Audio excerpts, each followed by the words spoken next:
Welcome to She Sells Radio. I am so excited about today's conversation and the topic, which is how to get back up after failure. And this was special requested by one of our listeners. And I had put a poll out recently on social and said, hey, guess what? I'm doing a daily podcast. I'm bumping up the podcast episodes. It's going to be a lot of short form, me talking, just sharing everything I can to help you. And what do you want to hear? And one of our listeners wrote and said, I want to know how to get back up after failure. So, two things with this. One, if you're a listener and if you have a special question that you want me to address in the podcast, send me a DM at Elise Archer, and I will, if it's something that I think will benefit everyone, I will be more than happy to record an episode on it. But second, let's talk about this, how to get back up after failure. I think the first thing you have to do is you have to know what failure is. And here's the thing. If you study neurolinguistics, if you study the science of the mind, which I do all the time, if you study universal laws, if you study how things really work, you have to know there is no failure. There is only feedback. There is no failure. There is only feedback. And I want you right now, if you have something in your life that's been feeling like a failure, and I have plenty that have felt that way in the moment. Okay. So you're not alone in this. None of us gets out of this. But if you have something in your life that feels like a failure, I want you to just breathe. Okay. Like something that you're maybe beating yourself up about right now, something where you're feeling like guilty or ashamed that something didn't go the way you thought it was going to. Just breathe, right? It was just feedback. It was just feedback.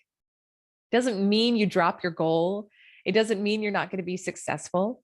It just means usually one of two things. Either there's a little bit of a longer timeline that's needed on the achievement of the goal. So you just keep going. You remember that every seed has a gestation period, and we don't know what that gestation period is for your goal.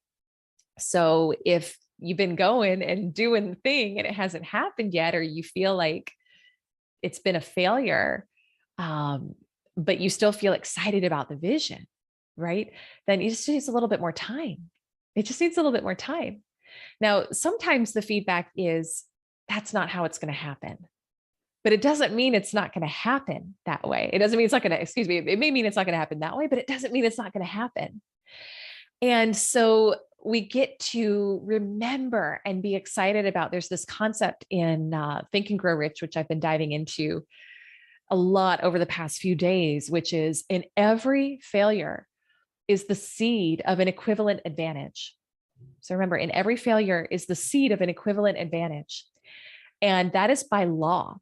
It's not maybe sometimes, it's no, every single time. When there is something that feels like a failure, there is also equally present in it in that moment, not next year, not next decade, but no, in this moment right now, there is the seed of an equivalent advantage.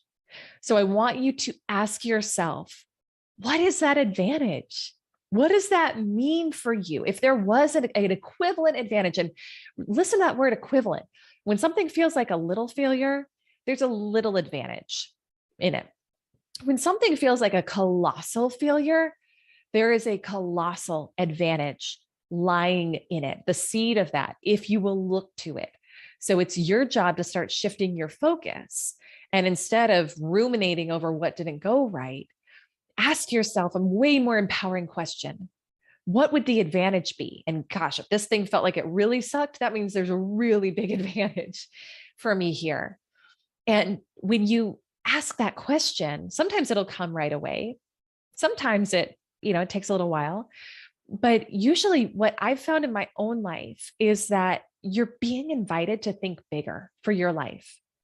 Like when you're going and you're doing the thing, and then there's something unexpected that happens, or a client unexpectedly drops off, or, you go for a big goal and you put everything into it and it doesn't happen. I've had all of those things happen. All that it means in my experience has been you are being invited to think bigger for your life. And so it's not punishment. It doesn't mean that it's not going to happen.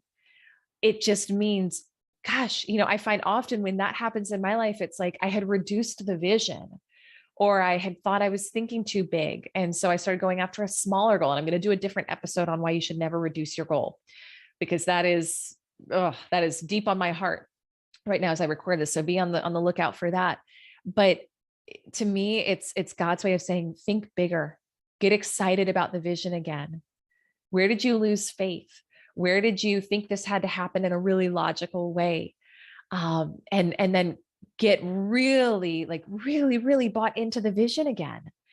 And so that to me, like when I need to shift some energy from, licking my wounds and ruminating over something, which I try not to really ruminate in my life, but sometimes things happen and it's like, we can all get sucked into that energy, right? So I'm not immune from this, but what I will say is that energy isn't going to get you to your goal. It's not. I mean, maybe you need a period of a day or two to like kind of mourn the thing not happening the way you thought it was going to. But I want you to get really just bought in again to the vision and remember who you are. I love the story that Dr. Joe Dispenza tells in one of his seminars of going to lunch with a friend who was probably one of the wealthiest people he knew, very, very wealthy person. And they sit down at lunch at this, I think they're at a cafe in New York City. And Joe hadn't talked to him in a while. They sit down and they order their sandwiches and the sandwiches come and Joe asks him, so like, how are you? Like, what's been going on? And the guy takes a bite of his sandwich and he says, well, I lost everything I own today. And Joe's kind of like, what? Like, you're just sitting here eating this sandwich. Like, it's not a big deal. You just lost everything you own today.